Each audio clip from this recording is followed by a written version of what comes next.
২০২৬ সাল শুরু হচ্ছে। ক্যালেন্ডারের পাতাটা বদলে গেল। কিন্তু আয়নার সামনে দাঁড়ালে যে মানুষটাকে দেখা যায়, সে কি বদলেছে? নাকি শুধু একটা সংখ্যা বদলাল আর আমাদের জীবনের খাতা থেকে আরও একটি বছর মাইনাস হয়ে গেল?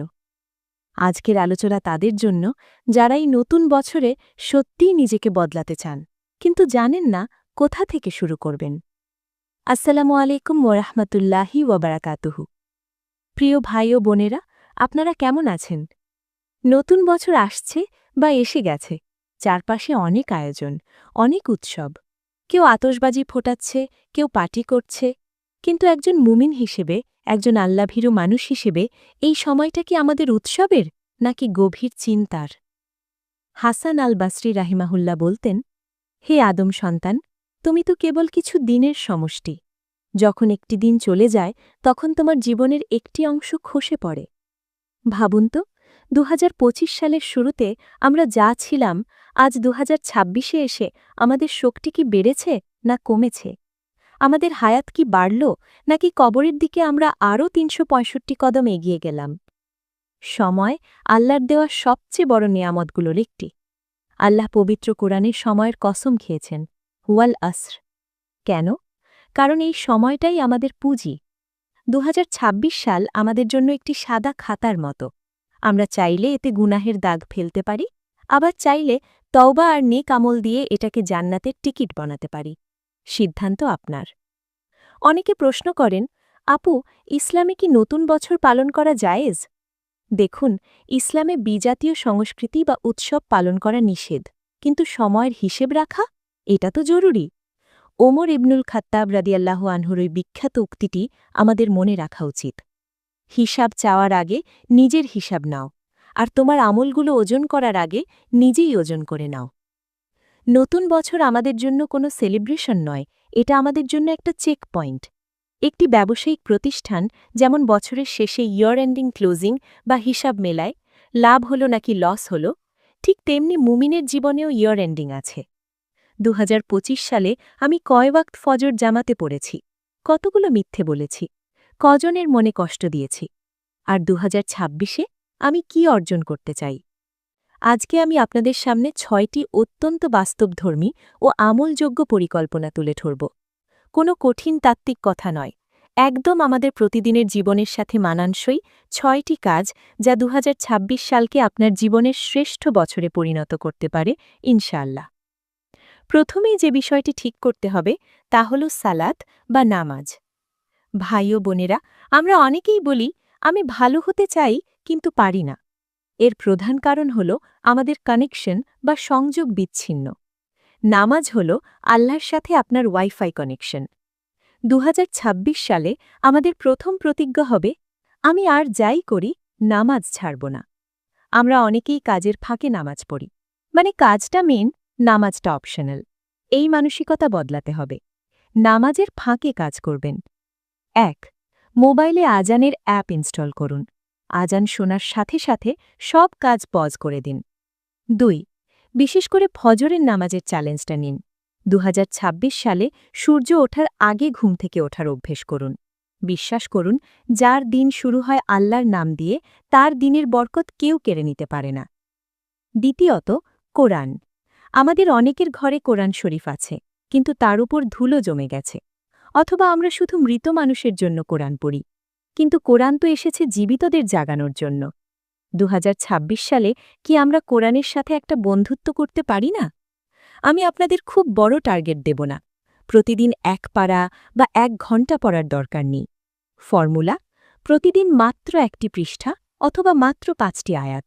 অর্থসহ পড়ুন। যদি পড়তে কষ্ট হয়, তবে শুনুন। এখন তো ইউটিউব বা অ্যাপে চমৎকার তেলাওয়াত পাওয়া যায়। যাতায়াতের পথে কানে হেডফোন দিয়ে গান না শুনে কোরআন শুনুন। দেখবেন আপনার ডিপ্রেশন কমে যাচ্ছে, অন্তরে প্রশান্তি আসছে। ২০২৬ সাল হোক কোরআনকে বোঝার বছর। তৃতীয় পয়েন্টটি একটু কঠিন, কিন্তু খুব জরুরি। আমরা সবাই কিছু না কিছু গোপন গুনাহে আসক্ত।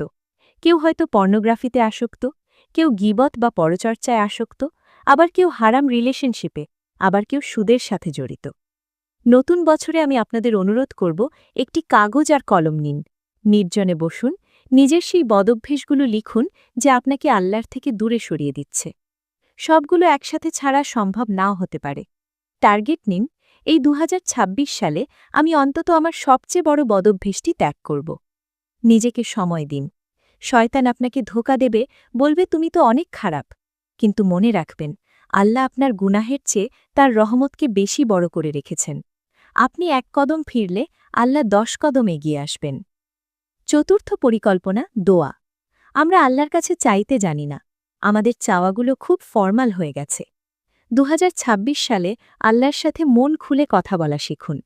সকাল সন্ধ্যের কিছু ছোট ছোট জিকির ও দোয়া আছে, যেমন সুবহানাল্লাহ, আলহামদুলিল্লাহ, আস্তাগফিরুল্লাহ। রাস্তায় হাঁটছেন, মনে মনে ইস্তেগফার পড়ুন। জ্যামে বসে আছেন, দরুদ শরীফ পড়ুন। বিশেষ করে তাহাজ্জুদের সময়টা। সারা বছর হয়তো পারবেন না, কিন্তু সপ্তাহে অন্তত ১ রাত বা মাসে ২ রাত, যখন সবাই ঘুমিয়ে থাকবে, আপনি আল্লাহর কাছে হাত তুলবেন। চোখের ২ ফোঁটা পানি আপনার আগামী বছরের সব বিপদ ধুয়ে দিতে পারে। পঞ্চম বিষয়টি আমাদের ব্যবহার। নবীজি বলেছেন, কিয়ামতের দিন মিজানের পাল্লায় সবচেয়ে ভারী আমল হবে সুন্দর চরিত্র। আমরা অনেকেই নামাজ পড়ি, কিন্তু ঘরে বউয়ের সাথে বা মায়ের সাথে খারাপ ব্যবহার করি। রিকশাওয়ালার সাথে ধমক দিয়ে কথা বলি।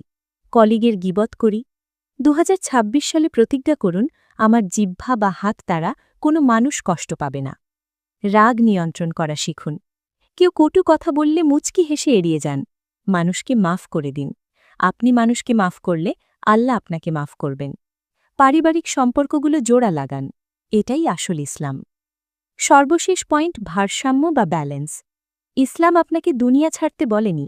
আপনি ২০২৬ সালে কেরিয়ারে উন্নতি করুন, ব্যবসা বাড়ান, পড়াশোনায় ভালো রেজাল্ট করুন, কিন্তু শর্ত একটাই, সেটা যেন হালাল হয়।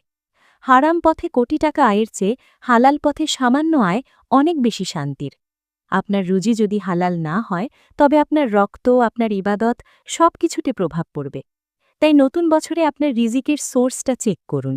যদি সেখানে ভেজাল থাকে, আল্লাহর ওপর ভরসা করে বেরিয়ে আসুন। আল্লাহ উত্তম ব্যবস্থা করে দেবেন ইনশাআল্লাহ। এখন প্রশ্ন হল, ভাই পরিকল্পনা তো করলাম, কিন্তু জানুয়ারির ১৫ তারিখ যেতে না যেতেই সব ভুলে যাই, মোটিভেশন থাকে না। কিভাবে টিকে থাকব? ৩টি পরামর্শ। ১. ছোট লক্ষ্য। একদিনে অলিয়া উলিয়া হওয়ার চেষ্টা করবেন না। ছোট ছোট আমল করুন, কিন্তু নিয়মিত করুন। ২. সঙ্গদোষ ত্যাগ করুন। যাদের সাথে মিশলে আপনার আল্লাহকে ভুলে যেতে ইচ্ছে করে বা গুনাহ করতে ইচ্ছে করে, তাদের ২০২৬ সালে তাদের থেকে দূরে সরে আসুন। ভালো বন্ধু খুঁজুন। ৩. আত্মসমালোচনা। প্রতি রাতে ঘুমানোর আগে ৫ মিনিট ভাবুন, আজ সারাদিন কি করলাম। যদি ভালো কিছু করেন, আলহামদুলিল্লাহ বলুন। খারাপ কিছু হলে তওবা করে ঘুমান। আলোচনার শেষ পর্যায়ে চলে এসেছি। আমার প্রিয় ভাই ও বোনেরা, আমরা ২০২৬ সালের পরিকল্পনা করছি, কিন্তু আমরা কি নিশ্চিত যে ২০২৬-এর ডিসেম্বর পর্যন্ত আমরা বেঁচে থাকব? এমনও তো হতে পারে এটাই আমার জীবনের শেষ বছর বা শেষ মাস। কবরস্থানগুলোর দিকে তাকালে দেখবেন, সেখানে এমন অনেক মানুষ শুয়ে আছে যারা ভেবেছিল আগামীকাল থেকে ভালো হব, আগামী বছর হজ করব, রিটায়ারমেন্টের পর নামাজ ধরব। আজ তাদের আর ফেরার পথ নেই। কিন্তু আপনি এখনও শ্বাস নিচ্ছেন। আল্লাহ আপনাকে সুযোগ দিয়েছেন এই ভিডিওটি দেখার, এই কথাগুলো শোনার। এর মানে আল্লাহ আপনাকে ভালোবাসেন। তিনি চান আপনি ফিরে আসুন। হতাশ হবেন না। আপনার গুনাহ যদি পাহাড় সমানও হয়, আল্লাহর দয়া আকাশ সমান। আজ এই মুহূর্ত থেকেই কি আমরা নতুন করে শুরু করতে পারি না? আসুন, আমরা সবাই মিলে আল্লাহর কাছে একটি ফরিয়াদ করি। হে আমাদের রব, আমাদের পেছনের সব গুনাহ আপনি মাফ করে দিন। ২০২৬ সালকে আমাদের জন্য হেদায়েত, বরকত এবং নাজাতের বছর বানিয়ে দিন। আমাদেরকে আপনার প্রিয় বান্দা হিসেবে কবুল করুন। আমাদের পরিবারের শান্তি দিন, আমাদের রুজিতে বরকত দিন। আমিন, ইয়া রাব্বাল আলামিন। ভিডিওটি যদি আপনার হৃদয়ে সামান্যও নাড়া দিয়ে থাকে, তবে অনুরোধ করব এটি আপনার বন্ধু বা পরিবারের সাথে শেয়ার করুন। হয়তো আপনার একটি শেয়ারের কারণে অন্য কেউ সঠিক পথের সন্ধান পাবে, আর তার সওয়াব আপনিও পাবেন। আর আমি দেখতে চাই, কারা কারা এই নতুন বছরে নিজেকে বদলানোর দৃঢ় প্রতিজ্ঞা নিয়েছেন। কমেন্ট বক্সে লিখুন, ইনশাল্লাহ ২০২৬ হবে আমার পরিবর্তনের বছর। আল্লাহ আমাদের সবাইকে ভালো রাখুন। দেখা হবে আগামী ভিডিওতে। আসসালামু আলাইকুম ওয়া রাহমাতুল্লাহি ওয়া বারাকাতুহু।